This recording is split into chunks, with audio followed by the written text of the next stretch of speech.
This is What It Takes, a show that peers into the minds of groundbreaking innovators. Want to know how they turn big ideas into realities? Keep watching and listening. And as you do, share your questions with #WhatItTakesNU. From freelance journalism to online merchandising, Audrey Lang takes a multifaceted approach to content creation. Her mission? To increase representation across all corners of the web. Her tips for turning inspiration into action are coming right up. Audrey, welcome to What It Takes. We're thrilled to hear more about you and what you do. And one way we get a feel for that is with our elevator pitch. So can you tell us who you are, what you do, and what your mission is in your work? Yeah, where my professional experience aims to provide consumers with the best-in-class merchandising experience and assortment when they go on a website, my creative work aims to connect a global audience to the African continent. You studied business at Northeastern, and as you describe, your background is in e-commerce, merchandising. What was the light bulb moment that really got you interested in this space? I think my co-ops were instrumental in me deciding that like merchandising and e-commerce merchandising was sort of where I wanted to be. My first co-op was at Wayfair.com back when it was a lot smaller than it is now. And I sort of very much enjoyed uh, uh, the merriment of sort of art and science that you get as a merchandiser or as a site merchandiser. So you get to sort of dig into a bunch of data and analytics, and you also get to sort of curate um, and work with creative teams on sort of what a website looks like aesthetically. I think a lot of the work that I've done that has been global has been rooted in my sort of desire to speak to how I identify myself. I think being the child of immigrants who came to the United States when I was 4 years old, African immigrants to be more specific, um, I was consistently told that although we are here in the United States, you are not from here. And there is a lot more to you than meets the eye. And there is a great cultural background that's found on the African continent that you are a part of. And I think that sort of mentality has sort of shaped me and molded me across my entire career. I find myself wanting to make sure that the aesthetic or the images that we provide to consumers are sort of holistic in the sense that we have people of all different colors. And so that's sort of me making sure that I feel like I'm seen and people that are like me are seen in my e-commerce experience. When it comes to my creative work, I think the reason why I very much enjoy sort of freelance writing about people from the African continent or with an African background is the fact that I'm sort of able to piece together stories and experiences and a narrative of people like myself who might not necessarily been born on the African continent, um, and yet are doing amazing things.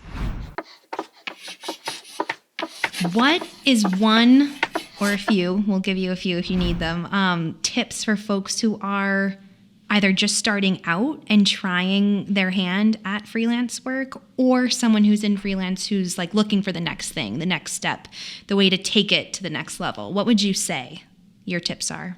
If you have an expertise in freelance, I think it's constantly important for you to sort of stay up to date on the trends that are relevant to whatever topic it is that you are writing about. So if it's arts and culture, you're staying up to date on that. If it's pop culture, you're staying up to date on that. If it's food, etc., you get my point. I would also say it's important to try to potentially reach out to people within the space that you're most interested in writing in. I think I have had the great advantage of being able to network with writers that are in the spaces that are important to me or that are writing for the platforms that are important to me. You can cold email them and ask them questions or pitch to them. You can also just set up calls potentially with them to try to talk to them about sort of what pitches make the most sense or what pitches will be picked up by their platforms respectively. I also am a member on Twitter of something called Writers of Color. I think it's very relevant. It is a sort of Twitter account that sort of gives or reposts pitch requests from editors all across the media space, for lack of a better word.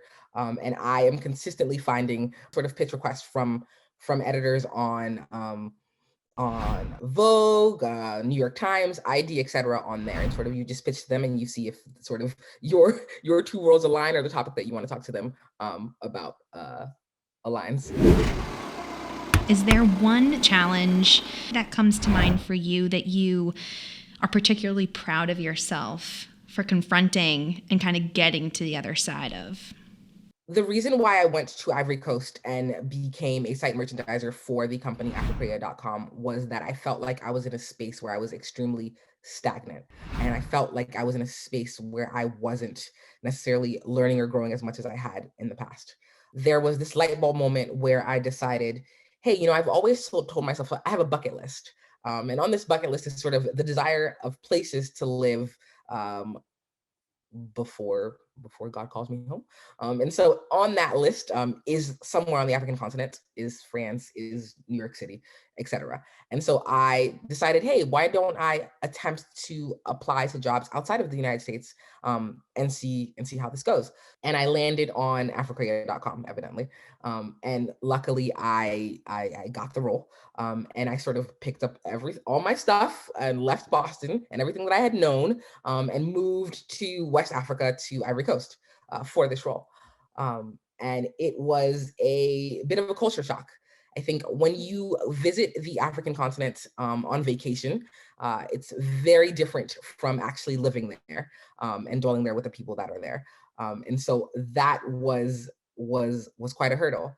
Also, when you think about sort of the corporate culture in general, I was working for a company that had sort of more of a French corporate culture. So I'm navigating living in a country that I've never been in. I'm navigating living in a country that has sort of different norms than what I'm used to.